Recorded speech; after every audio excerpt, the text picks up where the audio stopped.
I'm live. I reckon I was probably alive a little bit before it said I was alive, because that always happens.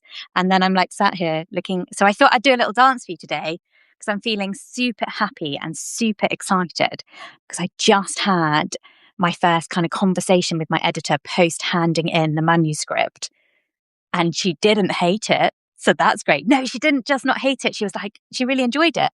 And there was a little bit of pressure because she did say the very first time we met that she thought she was probably target audience for the book that's coming out this year, the book that I can't yet say what the title is, the book that I am so excited about, the book that is going to be, gosh, I've only just really put two and two together, the book that is going to be published and released exactly 10 years after the word I had about writing and books with my name on the front.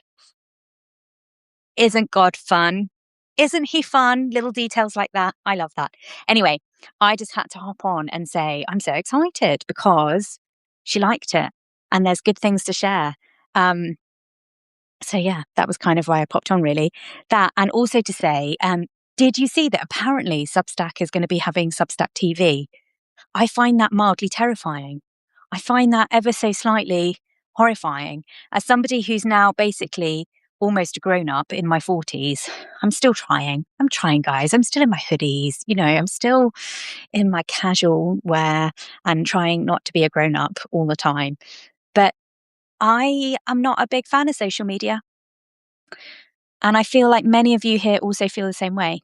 You know, there's this pressure to show up all the time, or this pressure to perform, or pressure to write the note so that someone sees you, or post a particular time of day, or blah, blah, blah, blah, blah. I just want to keep growing and going with Jesus, And I think it's more fun when we get to do that together. I think it helps us on those days when life is tough and hard and difficult. If we've got other people saying, he's worth it, keep going, he loves you, he's on your team, let's go, let's grow, let's keep going. So, something that I'm currently working on, and this one's for the ladies, so sorry, gentlemen, is something called Grow and Go cohorts. And they are not on social media. So there is no algorithm for us to compete with. There are no adverts that we have to battle through.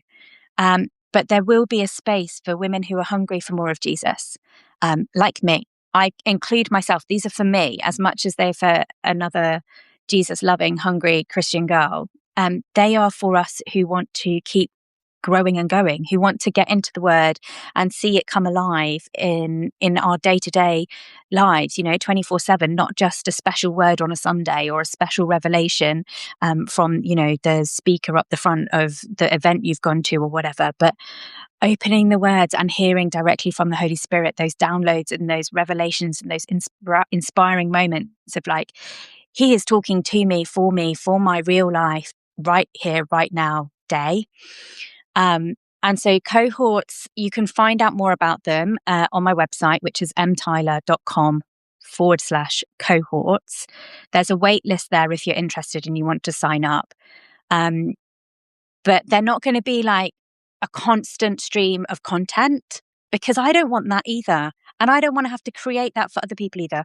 But they will be like defined start times and finish times for different journeys that we can go on, where we want to just hear from God together in a meaningful way that's not just surface level, that's not kind of in a structure whereby someone else is telling us what we have to do it. It's not taking away from the local church.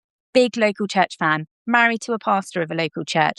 Think it's really important that we still show up in real life with our local church communities, even if they're hard, even if they've hurt us, even if they're difficult people there, even if we feel isolated on the outside.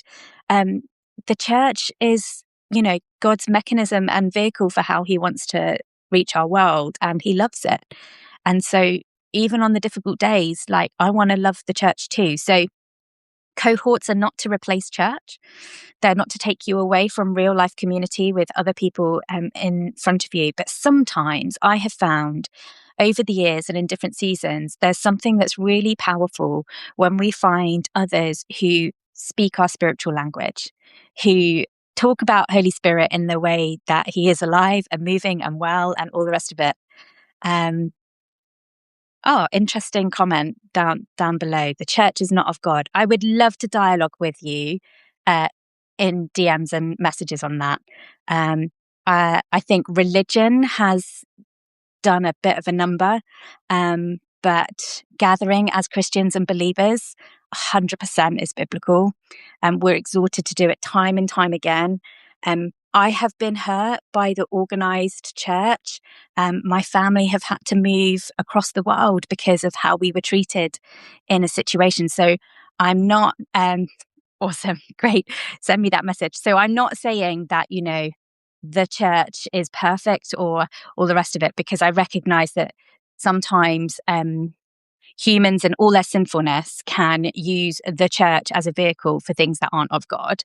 But gathering with other Christians regularly, meaningfully, sharing lives, which is what I kind of mean when I say church, local church, is 100% biblical. So that aside, and yeah, so where was I? Yes, I love the local church. I think it's hard, but I do love it, and I think it's important we still stay in community with people in our areas, because we're kind of on mission in your local place where God's put you and where He's planted you with your feet, right?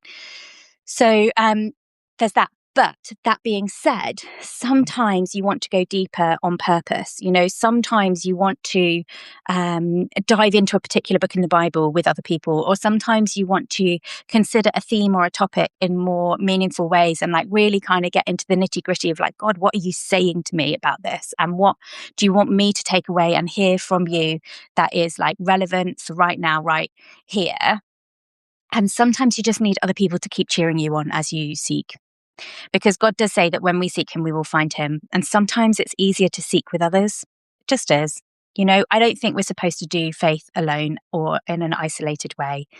So that's what cohorts are going to be. And I'm sorry, gents, but they are just for the girls. Because I have found over the years in various ministry spaces that I've been in, women process differently from men. Go figure. We're different creatures, and there's something about making a space for women to be able to gather together that will be just for them. That being said, from time to time, I will have masterclasses, which will be kind of hosted in the same Grow and Go space. And those masterclasses will be open to all, men and to women. So, for example, if I'm asking a friend who is an expert in neuroscience to come and give a masterclass on our brains and the Bible and how we can love God with all of the way that He's made us to be, then that's going to be for everyone. And the other thing about cohorts is they're going to be pay as you feel.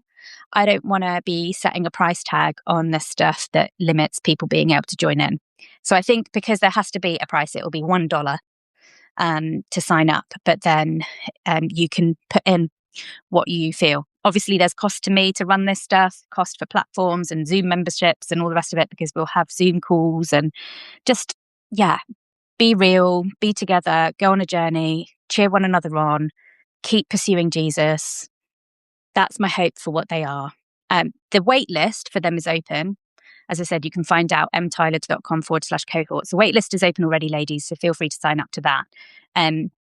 But the first official cohort will start in March. So all that to say, I'm in a really good mood because my book's coming out this year, and I believe it's going to bless you and encourage you and help you love Jesus and help you keep growing and keep going again and again and again. So, happy days for that. God is great. He's involved in the process, and I'm excited about that. But otherwise, if you're a woman and you are slightly fed up or bored or annoyed or don't really want social media to be the driving factor in your life anymore, a bunch of us are going to go hang out in cohorts, and you can come and go. If you want to do one and not do the next one, no one's going to judge you. If you want to hang out month by month and be there so that you're ready for when they come up, and you want to, just share prayer requests and do life together while you're waiting for the next cohort, then that's okay too. My real hope and prayer is that we're going to not make this pressured and that it's not going to be overwhelming, and that it's not going to be another thing to keep up with, but that it's going to be something that will serve you and help you and me. Like, let's say it as it is. I need and want this as well. I don't want to do something that would be annoying in my life. So I hope it's not going to be annoying in yours either. But anyway, I think that ramble is enough for now. And no doubt I will be online again soon. But yeah,